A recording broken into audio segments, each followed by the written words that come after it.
po ang sublimation neon printer sa Audion 2. Nakapag-run po ako ng 250 meters last week. Ito naman ang printer head.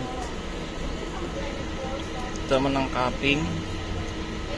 Ganito naman ang tamang pag-head pin.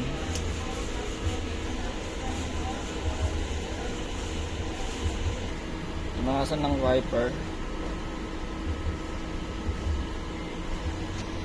Ito naman pag nozzle check.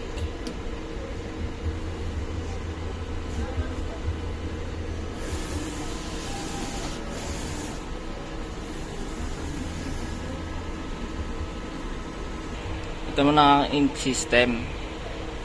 Nandito naman ang aking waste tank at ang ABR. Ang waste tank ay nalinis nung Sabado.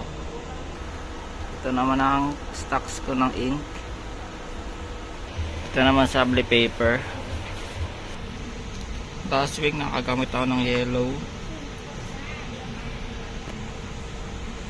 black, cyan, magenta, light magenta, light cyan, fluorescent yellow, fluorescent pink, at sable paper.